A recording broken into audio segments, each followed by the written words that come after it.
So look, Glynn, we're gonna get into this. You've been acting for 60 years, which is crazy because you don't look like you'd be acting by 60. You know, you've had memorable roles with Cooley High, A Different World, The Wire, Fargo, and Ma Rainey's Black Bottom. What's your most memorable role to date, or favorite role we like? That was the one. Out of the ones that you just mentioned? Well, I've got to say, or any of them, whatever you're. For promotional purposes, I have to say the latest one.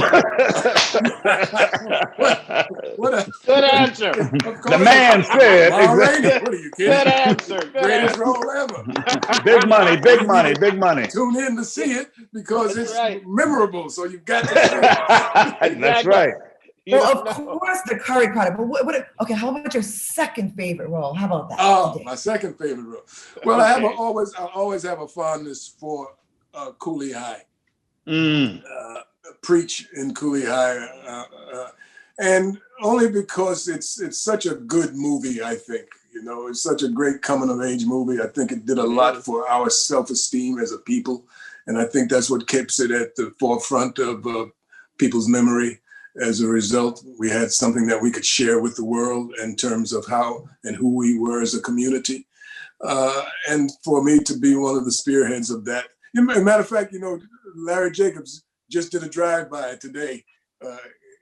So, it's wonderful that I still have friends. We still have friends from that experience all these many years ago, But, and so that I think was, it kind of put me on the map, so to speak, and so I'll always be indebted to that particular production. All right. Well, Ma Rainey's Black Bottom takes us back 100 years to the Roaring 20s in Chicago. I want you all to tell me about your characters in the film. Let's start with you, Michael. I play the character Slow Drag. He's the bass player. He tries to keep these gentlemen on task. In good spirits. Remind them about in good spirits. He tries to keep them. Let's hear it for the spirits. He loves keeping us in good spirits. He loves keeping them in great spirits, and trying to keep a hold of my spirits from Glenn's character, keeps stealing it from me. But other than that, yeah, that's it. He's the good time guy. He's the chill guy. Okay, and Colman, how about your character? I play Cutler. Cutler is the band leader and the trombone player. And he basically, he tries to keep the ship going. And he's also Ma's proxy when she's not in the room. And he's also, working it out with the recording studio and making sure that, things go well. So he's got a lot of code switching to do. And basically he's a God-fearing man and just trying to get the job done and get everybody home. Okay, and Glynn? Well, I'm Toledo. I'm the piano player, and I'm the man of wisdom and poise. Why are you say poise like that? Why are you say poise so hard? Why are you say poise so hard like that? Because he was trying to convince us. He was trying to convince us. Go ahead, poise. Let's talk about poise. And I'm the one who also makes sure that Slow Drag doesn't drink too much. By drinking half his liquor, basically. Yeah, exactly. Hey, I'll take one for the team. Sounds like you all have great chemistry and a great time together. So let's take a look. Now, the movie brings together your acting talents with the incredible Viola Davis and the late Chadwick Boseman, and it's produced by Denzel Washington. So let's take a look at Ma Rainey's Black Bottom. That's to get the people's attention. That's when you and Slow Drag come in with the rhythm part. Me and Cutler play on the break.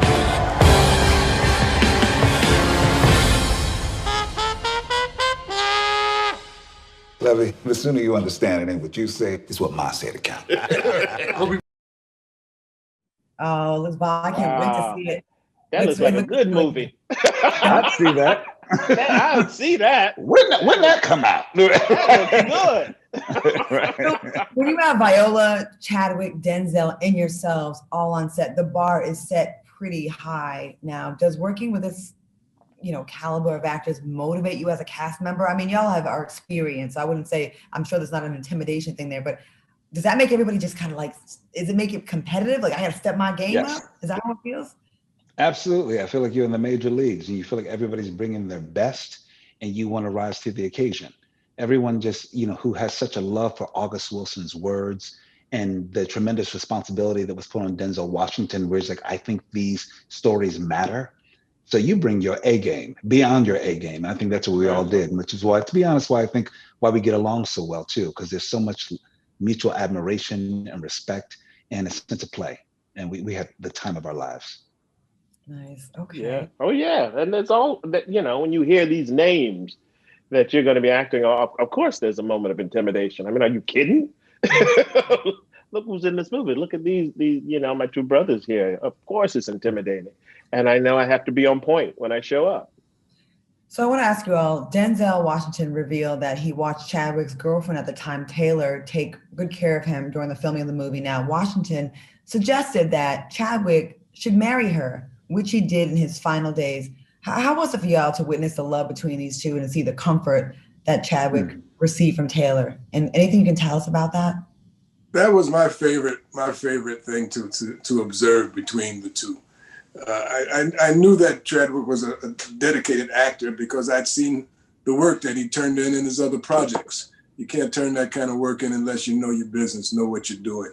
But I didn't know him, and I got assigned to know him, which I was privileged through his relationship with Simone and what they would let me in on in terms of their budding affair, which was just delightful to see. I remember teasing when they first introduced me, Claudia, she was coming out of the elevator or something, and we were at the hotel, and she was coming out of the elevator, and he said, "Oh, Glynn, this is my fiance. This is Simone. Simone, this is Glynn." And she said, "Oh, hello," and she was headed toward me, and she kind of stumbled, and he kind of caught her and everything. I said, "Well, she's beautiful, Chadwick." I said, "But she's clumsy, isn't she?" And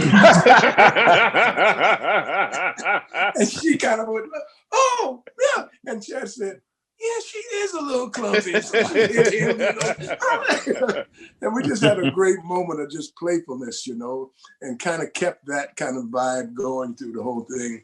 And I really just cherished that. I cherish those moments, Did you all have any idea? Like, I think one of the things that people really were just like so impressed with was, he didn't make his illness his cause, or he didn't put it out there. And he just silently, for what we know, it seemed like he silently suffered and dealt with it. Could y'all tell he was ill, or could you, any indication? Did he, anything? That man was strong. Really. Yes, he was. He showed up with life and energy and spirit and did his work. That's all we saw. Work. Yeah. Work ethic. That's it. Yeah. He showed out. He showed up and showed out. You would never know. His dedication to craft was so evident.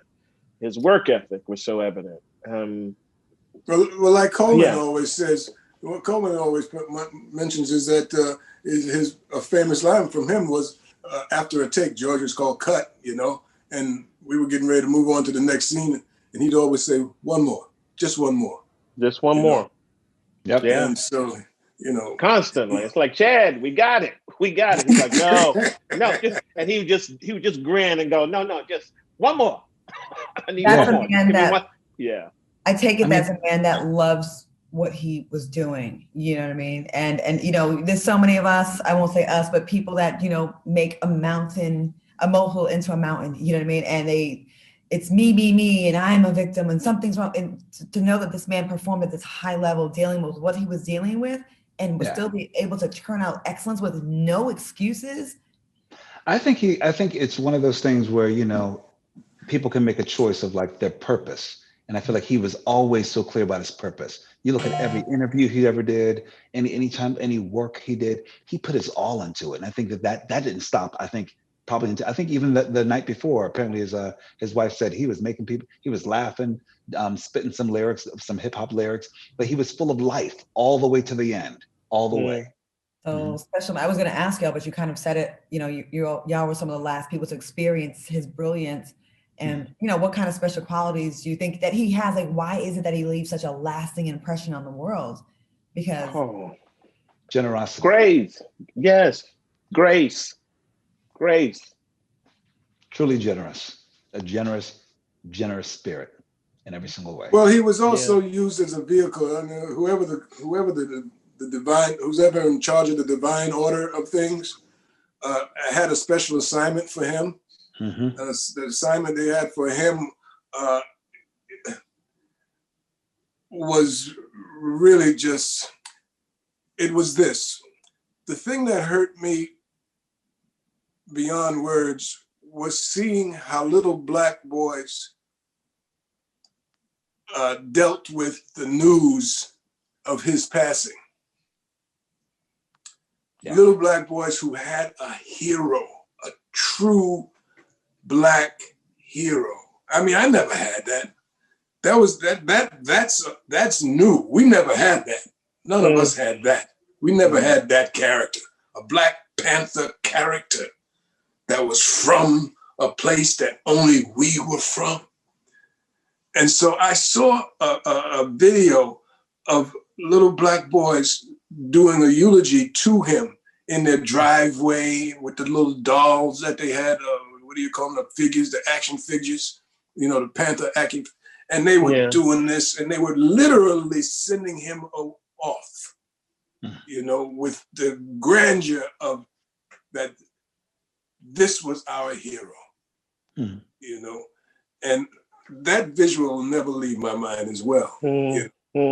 That's what he was assigned. You couldn't have said it more perfectly. I felt that, and that's so true. I mean, he provided something for this generation of young Black boys that didn't have it before us, and our thoughts are with the family, definitely. So before we go, Ma Rainey's Black Bottom will expose a new generation to this August Wilson classic. What do y'all want people to take away from this film? What do y'all want to take away from it? I don't know. I think August Wilson, my friend Michael has said that August Wilson is our Black Shakespeare.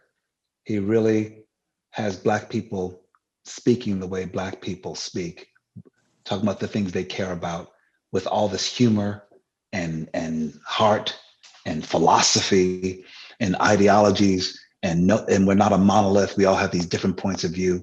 And it's so great and refreshing to really see our stories in film. Wow. Yeah.